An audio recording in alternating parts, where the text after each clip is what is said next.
The infrastructure sector must take the initiative to promote projects, contribute to project certainty, and educate the public about the advantages of new networks and services, because there's a lot of private capital looking for investment opportunities.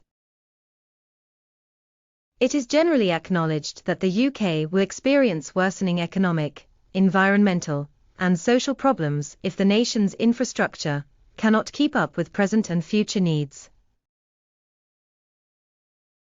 The funding gap for infrastructure is estimated by the government to be around £500 billion. According to development consultants, there are lots of opportunities.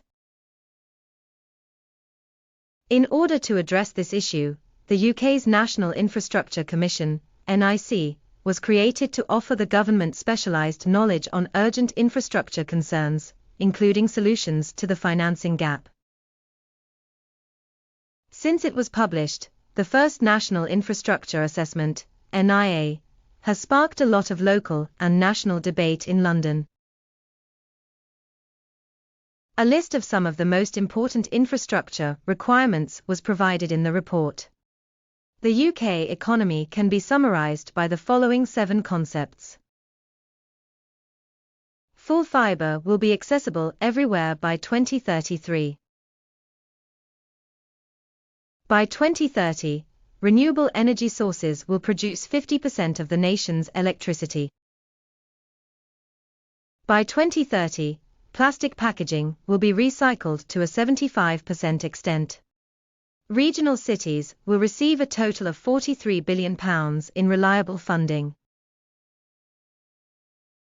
Long-term transportation financing, preparing for a market dominated by electric vehicles by 2030, and averting a severe drought are all priorities.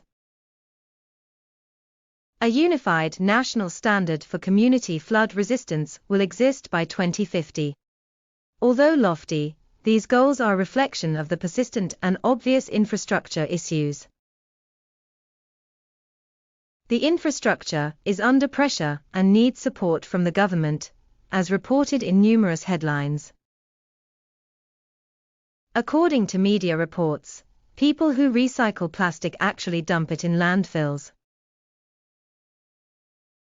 Commuting reports frequently lamented the bad traffic and erratic rail systems. National water restrictions were put into place in conjunction with the UK's hottest period in decades. In this case, private capital is an essential part of the answer. The recommendations from the NIA for enhancing delivery are expensive and ambitious. However, we emphasize that this is not an unaffordable wish list. The goals were developed in line with the government's established long-term funding requirements for public infrastructure projects. According to information from the Office for National Statistics released in August 2018, the UK government spent £18.9 billion on infrastructure projects in 2016, with more than 85% going toward transportation infrastructure. However, the state does not have the resources to pay for all of these improvements and changes by itself. Developers who want more access to private funding have the support of the government. The National Infrastructure Plan of the government itself states that private funding should contribute at least half of the pipeline's £483 billion price tag. Financial resources are not in short supply, according to the NIC. State-run financial institutions, on the other hand, can stimulate the economy and encourage private investment. Everyone seems to be motivated by the same goals. Private investors are interested in infrastructure projects, so the government needs to encourage more private funding. So why does it not happen? To determine what needs to be done, plans, commissions, reviews, and assessments are all important. However, If the government wants to draw in private investment, it must now put these plans into action.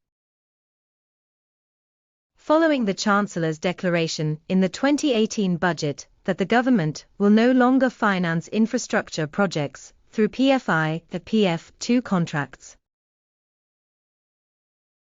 The National Infrastructure Strategy and Spending Review, which is what potential investors are looking for, contains more details on how to raise private funding for capital projects that are not fully funded by the government.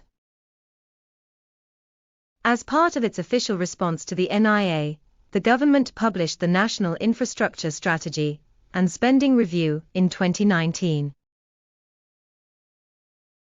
The Spending Review will go into more detail about how future capital projects that are partially funded by the government might attract private investment. To sum up, Consumer Trading Organization Limited will keep reviewing guidelines and suggestions by hosting additional concepts in the future.